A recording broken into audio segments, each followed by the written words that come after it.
जिसका बेटा बुद्धि हो, जिसकी बहुएं रिद्धि सिद्धि हो, जिसका बेटा षडानंद हो, जिसकी बेटी अशोक सुंदरी हो, जिस अशोक सुंदरी का मात्र स्पर्श कर लेने पर अखंड सौभाग्य हो जाता है, जिस अशोक सुंदरी का मात्र स्पर्श कर लेने पर बेटियों के जीवन के रोग समाप्त हो जाते हैं।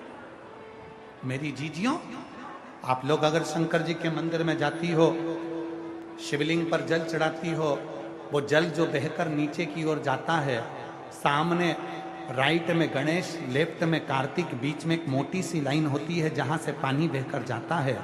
ये जो मोटी सी जो लाइन है, ये अशोक सुंदरी का स्थान है। जब बेटी दुखी होती है, तकलीफ में होती है, जब मेरी बहनें कोई कष्ट में होती है, शिव जी को जल चढ़ाकर यहाँ अपनी हथेली को रखकर उससे प्रार्थना करती है, मैं भी तेरी बहन हूं, तू बाबा से बोलना कि मेरा दुख समाप्त कर दे। और अशोक सुंदरी उस हाथ के स्पर्श को पाकर शिव जी से कहकर उसके दुख को मिटवा देती है। वो अशोक सुंदरी, वो अशोक सुंदरी, तेरा जल हेम बाबा, तेरी पूजन, तेरी साधना, तेरी आराधना, तेरी चर्चा सुख देती है। अशोक सुंदरी ने कहा कि मां, मेरे भीतर का एक संशय है, मेरे भीतर की एक तकलीफ है, मेरे भीतर का एक प्रश्न है, और वो प्रश्न का उत्तर अगर देंगे तो मेरे बाबुल देंगे, उस प्रश्न का उत्तर देगा तो मेरा पिता देगा, पिता के सिवा कोई नहीं दे सकता, देंगे तो मेरे शिव देंगे, उसके सिवा कोई नहीं दे सकता। पार्वती जी गई भगवान शिव जी के पास में, भगवान ओगड़दानी के पास में, मां जगतजननी तुरंत चली गई।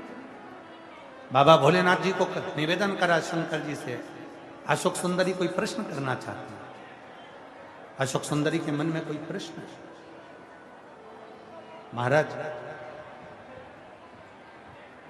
कभी कभी, कभी कभी, रोज नहीं, कभी कभी अशोक के वृक्ष की पत्ती, आम के वृक्ष की पत्ती, कभी कभी अशोक के वृक्ष की पत्ती और आम के वृक्ष की पत्ती की बंदरवाल जब दरवाजे पर लगाते हैं, जब कोई ने कह दिया कि तुम्हारे यहाँ तो रोग ही रोग है, सास बीमार पड़ती है, कभी बहू बीमार पड़ जाती है, कभी पोता बीमार पड़ जाता है, कभी पोती बीमार पड़ जाती है, कभी घर में ये परेशानी, पैसा तो आता है, सब यहाँ वहाँ लग रहा है, तो कभी कभी सोमवार की जब अष्टमी पड़ जाए और सोमवार की अष्टमी के दिन यदि अशोक के वृक्ष की पत्ती और आम के वृक्ष की पत्ती की बंदरवाल दरवाजे पर लगा दी जाए और वो बंदरवाल यदि एक हफ्ते तक लगी रहे, तो तुम्हारे घर में से कैसा भी दुख और रोग क्यों ना हो, वो धीरे धीरे समाप्त होंगे, समाप्त होंगे। पंच बंदरवाल, आम के पल्लव की बंदरवाल, नीम की बंदरवाल, पीपल की बंदरवाल, अशोक की बंदरवाल, नीम और आम की बंदरवाल, आम और अशोक की बंदरवाल, पंच बंदरवाल दरवाजे पर लगाने का अलग अलग क्रम है।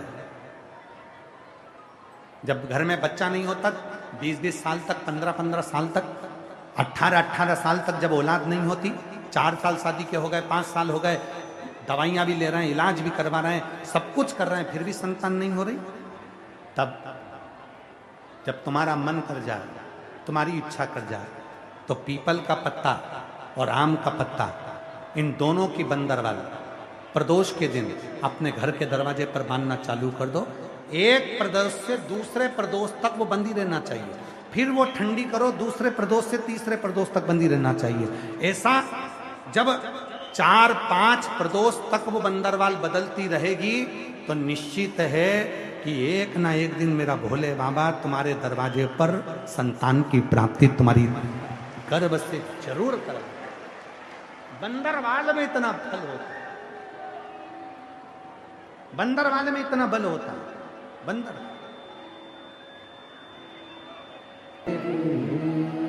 शिव से प्रार्थना करें, शंकर से, शिव साधना है, सुख देते। अभी बैसाख का महीना चल रहा है मेरी जीजियों,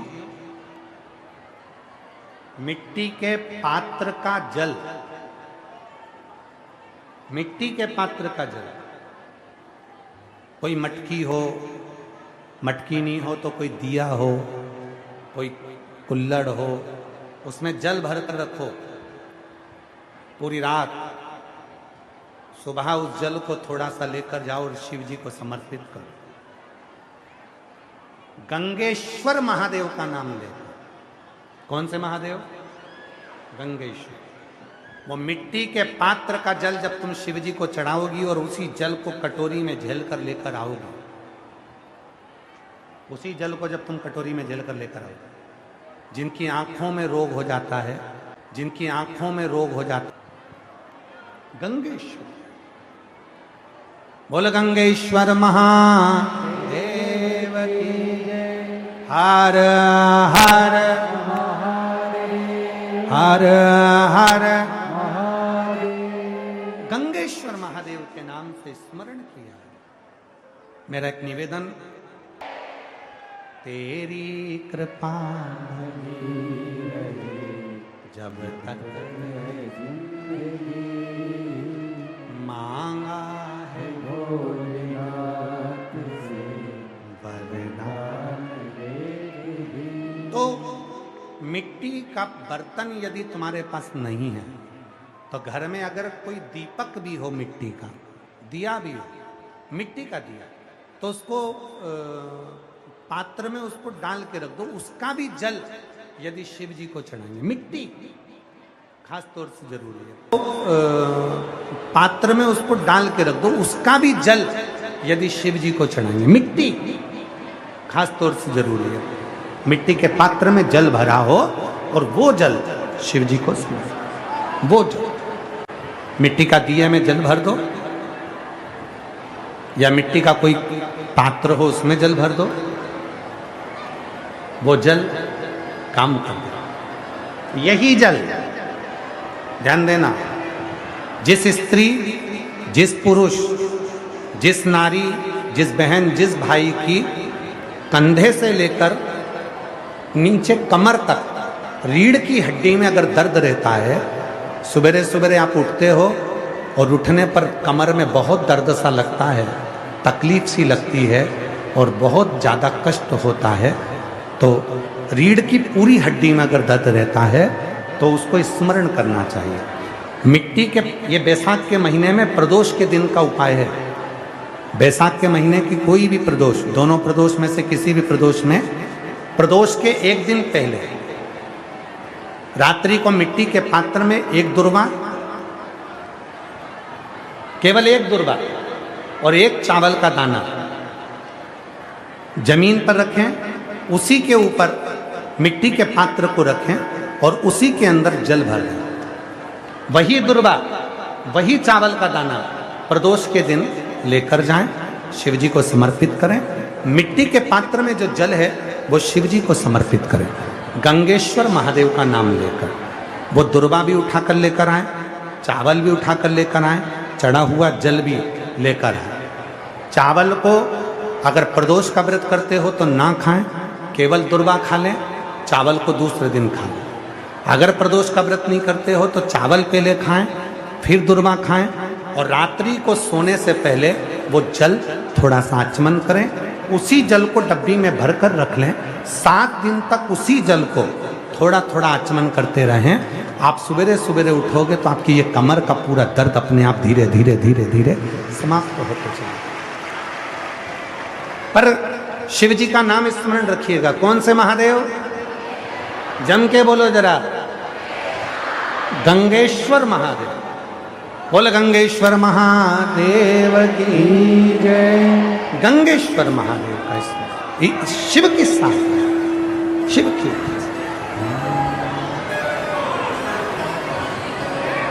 बस तुम सेवा।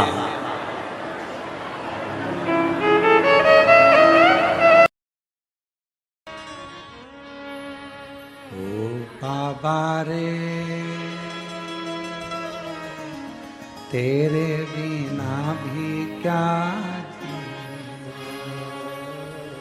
ओ बाबा तेरे बिना भी क्या जीना, भोले रे तेरे बिना भी क्या जीना, ओ बाबा रे तेरे बिना भी क्या जीना, ओ शंभु रे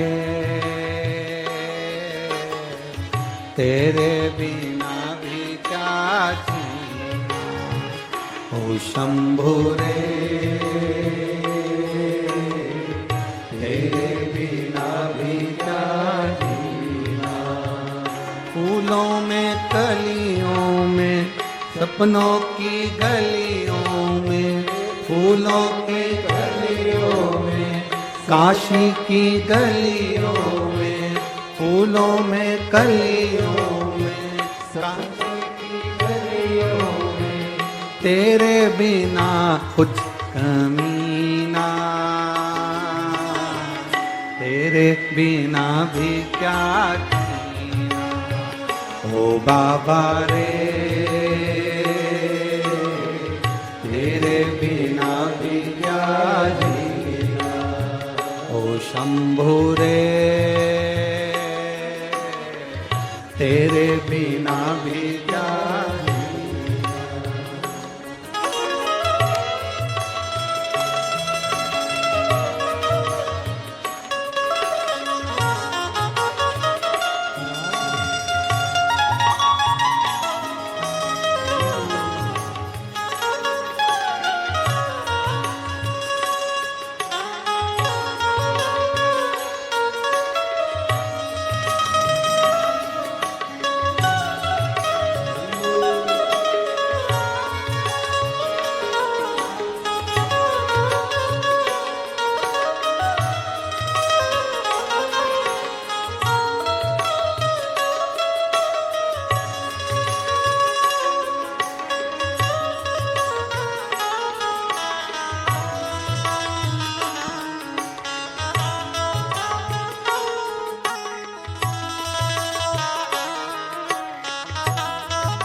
हर धड़कन में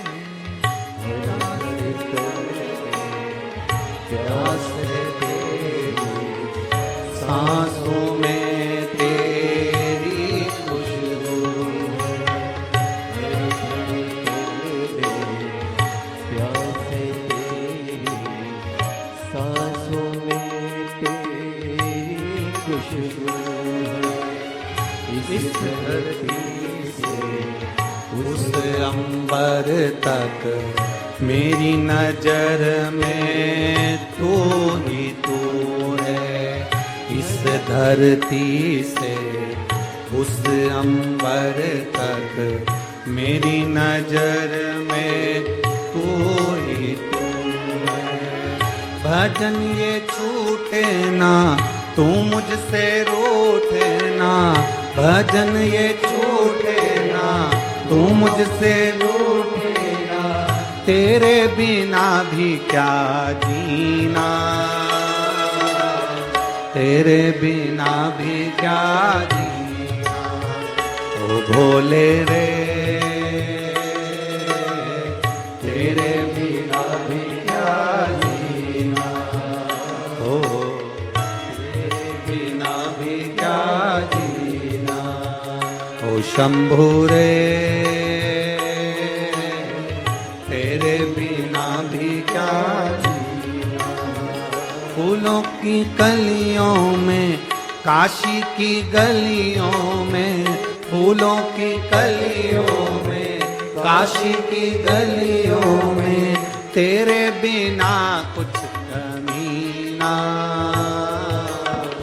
तेरे बिना भी क्या जीना, ओ शंभू रे बिना भी क्या जीना, ओ शंभू रे तेरे बिना भी क्या जीना, ओ बाबा रे तेरे बिना भी क्या जीना, ओ भोले रे तेरे बिना भी क्या जीना, शंभू रे तेरे बिना हार हार महादेव। तुम रुकेश्वर शिव जी का वो नाम है जो हमारे जीवन की सारी बाधाओं को, हमारे जीवन की सारी अड़चनों को, रुकावट को दूर करता। इसलिए शिव जी का नाम है तुमरुकेश्वर महादेव। क्या नाम है? जम के बोलो जरा, तुमरुकेश्वर महादेव। सभी लोग बोले, माफिज बोले, तुमरुकेश्वर महादेव।